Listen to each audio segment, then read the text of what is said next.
Chandrababu Naidu super six చెప్పారు, దాంట్లో free gas cylinder ఇస్తామని కూడా చెప్తున్నారు. ఫ్రీ గ్యాస్ అనేది పచ్చి అబద్ధం అండి. ఎందుకంటే నేను కూడా సామాన్యుడిని, గ్యాస్ తీసుకుంటున్నాం. ఇవాళ వరకు ఎవరికి వచ్చినాయి ఎవరికి రాలేదు ఎవరికి తెలియదు. పైగా మొన్న 50 రూపాయలు పెంచారు.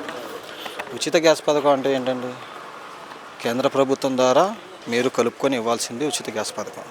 ఇచ్చిన హామీ అది. మీరు ఉచితంగా ఇవ్వకుండా 4 నెలలకు ఒకసారి మీరు బుక్ చేసుకోండి, ఆ టైంకి బుక్ చేసుకుంటే వస్తుంది అంటున్నారు.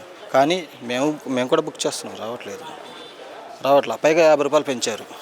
ఇంకా మీరు ఉచిత గ్యాస్ ఏమి ఇస్తున్నారు? అంటే కరెంటు ఛార్జీలు కూడా తగ్గిస్తాం అధికారంలోకి వచ్చిన వెంటనే అని చెప్పారు. కరెంట్ ఛార్జీలు అండి పొలాల్లోనే పండించేస్తున్నారండి. కరెంటు పొలాల్లోనే పండించేస్తున్నారండి. ఎందుకంటే సంపద సృష్టిస్తాను ఒకటి, కరెంటు మీ ఇళ్లలోనే చేసుకోవచ్చు అంటున్నారు. సోలార్ తీసుకొచ్చి ఇది తీసుకోకపోతే మీకు ఏ పథకం రాదంటున్నారు. సోలార్ తీసుకొచ్చి ఇది తీసుకోకపోతే మీకు ఏ పథకం రాదు అని చెప్పే ఇది ఉంది. నేను ప్రత్యక్షంగా చూశాను కాబట్టి చెప్తున్నాను. అంటే ఇప్పుడు సూపర్ సిక్స్ పథకాలు అమలు చేయాలంటే భయం వేస్తుంది అంటున్నారు. ఇప్పుడు ఏమన్నా వస్తున్నాయి వాటిలో? సూపర్ సిక్స్లో ఏమొస్తున్నాయి సార్? ఏమీ రావట్లేదు. ఉచిత గ్యాస్ లేదు, పైగా 50 రూపాయలు పెంచారు. బస్సు ప్రయాణం లేదు, ఛార్జీలు పెరిగినాయి. ఇంకా తల్లికి వందనం కోసం ఎంతమంది తల్లులు చూస్తున్నారండి? సామాన్యులు ఎప్పుడో ఇస్తా అన్నారు, ఇప్పటిదాకా లేదు. ఏమి ఇస్తారండి? ఈ ప్రభుత్వం ఏమిస్తుంది? ఏమీ ఇవ్వలేదు. ఎందుకంటే ప్రజలు నమ్మారు, అతిగా నమ్మారు. జగనన్న ఇచ్చాడు, ఈయన ఏదో చేసేస్తానంటున్నాడు అని చెప్పి నమ్మారు. కానీ నమ్మినందుకు తగిన శాస్తి చేశారు. అన్నీ ఇస్తున్నాము, జగనే పథకాలు ఇచ్చి సోమరిపోతులు చేశాడని చెప్తున్నారు. 167 పథకాలు ఏంటో అన్నారండి లోకేష్ గారు, హామీ అమలు చేశామని. అవి ఏంటో కూడా తెలియదండి మాకు. అసలు సూపర్ సిక్స్లే హామీ పథకాలు అమలు చేయలేదు.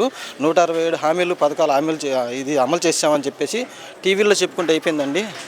వాళ్ళ న్యూస్ ఛానల్స్లో, ఏది ఈనాడులో, ఏబిఎన్లో చెప్పుకుంటే అయిపోయిందా? కాదు కదా. వాళ్ళ సొంత డబ్బా వాళ్ళు మీడియా కొట్టుకుంటున్నారు అంతే. చూసే ప్రజలు కొంతమంది కూడా పిచ్చోళ్ళండి. కొంతమంది ఉన్నారు, ఈనాడు న్యూసే చూస్తారు, ఏబిఎన్నే చూస్తారు. అలాంటి వాళ్ళు కొంచెం బయటకు వచ్చి ప్రపంచాన్ని చూడాలి. సామాన్యుల దగ్గర తిరిగితే అర్థమవుతుంది. అంటే వాళ్ళు రెడ్ బుక్ అని చెప్తున్నారు. రెడ్ బుక్ అంటే ఎంతసేపు అండి? రెడ్ బుక్ ద్వారా ఏం చేస్తారు?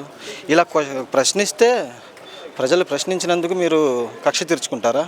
కేసులు లేకుండా చేసి మీ పార్టీ తరపున వాళ్ళకి కేసులు లేకుండా చేసి ఇది చేస్తారా? అంతే కదా. ప్రజల్లోకి వెళ్ళి తిరిగిన కార్యకర్తని నువ్వు ఈ మంచి చేసావని శభాషని చెప్పలేరు కదా, వీళ్ళు చెప్పలేరు. అది కానీ మంచి చేసిన కార్యకర్తలు, ఆ పార్టీ కార్యకర్తల్ని చంపడం ఒక పెద్ద పని అయిపోయింది. పైగా కేసులు పెట్టడం. అది సామాన్య ప్రజల్లో తిరగండి, మంచి పని చేయండి అని చెప్పట్లేదు ఎవరు. రెడ్ బుక్ అంటే ఏముంది? ఎవరు చేయలేరు. కోపం వస్తే ప్రజలే తిరగబడి కొడతారు.